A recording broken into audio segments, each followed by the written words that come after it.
সমস্ত কথাগুলো মানে বিশেষ করে আমরা একত্রিত যদি হতে চাই, সেটা তো সবসময় আমরা যে একসঙ্গে আছি এই অনুভবটা তো লোকের মধ্যে দেওয়া দরকার। কারণ কোথাও একটা মানুষের ভেতরে তো এরকম একটা ধারণা তৈরি হয়েছে যে শিল্পী বুদ্ধিজীবীদের একটা মঞ্চ ছিল, সেটা কোথাও ভাগ হয়ে গেল। অর্থাৎ কিছু মানুষ সরাসরিভাবে সিপিএম এর পক্ষে রয়ে গেলেন বা কিছু মানুষ তৃণমূলের পক্ষে রয়ে গেলেন। এই দুটোই নয়, এর বাইরেও একটা স্পেস এক্সিস্ট করে। সেটা শুধু মুখের কথায় করে না, সেটা চোখের দেখাতেও করে। সেই চোখের দেখানোটা খুব গুরুত্বপূর্ণ ছিল। সেই কারণে আমরা একত্রিত হলাম। এবং সত্যি সত্যি কিন্তু এমন অনেকগুলো অভিজ্ঞতা দরকার হয় একটা দলীয় রাজনীতি করতে গেলে, এমনকি গণসংগঠন করতে গেলে। সেই অভিজ্ঞতাগুলো আমাদের নেই। যাদের নেই, তাহলে আমরা কোথায় দাঁড়িয়ে কথাগুলো বলবো? আমাদের পক্ষে আমাদের পেশা, আমাদের কাজগুলো ছেড়ে তো রোজ রাস্তায় নামা সম্ভব নয়। সেই কারণে আমরা এই অনুভবটা মানুষের মধ্যে দিতে চাইছি, বা মানুষের মধ্যে থেকেও নিজেদেরকে দিতে চাইছি, যে প্রয়োজন হলে কোনো চ্যানেল কিংবা কোনো লেখা কিংবা মঞ্চ নয়, রাস্তাটাও একটা স্পেস।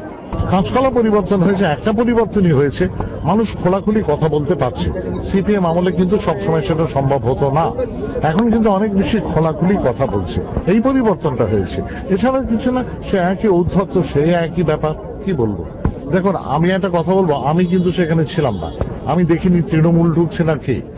কিন্তু যদি তৃণমূল ঢুকে থাকেন, যেই ঢুকে এটা করবেন, সেটা একটা ভয়ঙ্কর অন্যায় কাজ।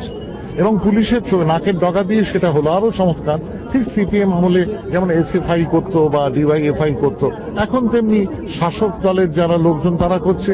তাহলে পরিবর্তনটা কোথায়? কি আর বলবো, উপায় নেই। আর আমি দেখুন, এটা বলে আমি খানিকটা আছে, আমি সেই কৌশিক সেনকে ফোন করে দিলাম, কৌশিক তুমি, তোমার অল্প বয়স, তোমার অনেক বেশি চেনা জানা, তুমি একটা কিছু করো, আমাদের একটা সভা এবারে করা দরকার, সেখানে সকলে আসুন।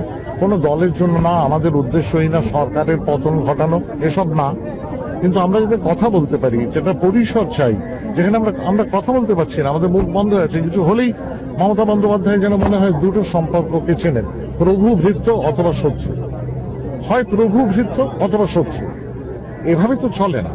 তাহলে তো আমাদের সরকারের সঙ্গে ডায়ালগ কি করে হবে?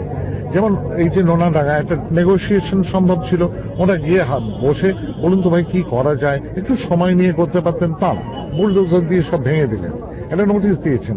আমরা আমাদের ঠিক এইভাবে কিন্তু মমতা বন্দ্যোপাধ্যায়ও লড়াই করেছিলেন একসময়।